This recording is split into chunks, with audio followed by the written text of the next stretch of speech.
Warren Buffett, the guru of value investing, is known for his wit and wisdom. But his real greatness comes from the fact that he never shies away from owning his mistakes and sharing that learning with the rest of the world. And one of such mistakes he interestingly calls as the cigar butt investing. Here is how he describes it. A person with no money is walking down the street when he sees a discarded cigar, not completely used, some of the portion is still left. So this person, who has nothing to lose, picks up the cigar, lights it up, enjoys a few free puffs and moves on.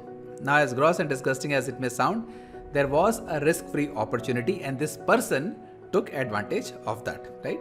Well, that is the same approach that Benjamin Graham, Warren Buffett's mentor, and Warren Buffett himself followed in investing for several years.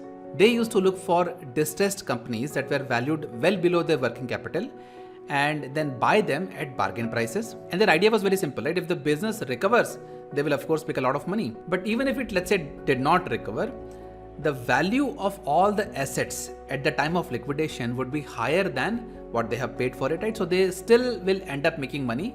In other words, that cigar had still a few free puffs left into it. Now, in the world of investing, there is another fancy name for this approach. It is called deep value investing. And a recent example of that is when the telecom company Idea was on the brink of bankruptcy and the stock of Idea was trading somewhere around 2 or 3 rupees. So some deep value investors bought Idea at the time because the intrinsic value of the business was greater than the stock price at that time. However, as Warren learned later in his career, that cigar butt approach is not as great as it sounds. First of all, it doesn't work as well as it used to because the regulatory climate has changed. Right? So when Benjamin Graham started this approach some 50-60 years ago, the regulatory climate was different because let's say the company did go for liquidation, they would keep the cash after selling all their assets and settling the liabilities. But in today's environment, the government has made that much harder.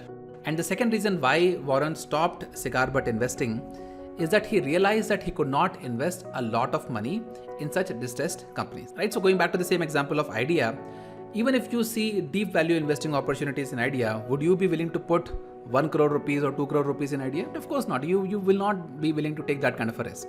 And the third and the most important reason, as Warren Buffett elegantly put it, is that the time is friend of a good business and an enemy of a mediocre one.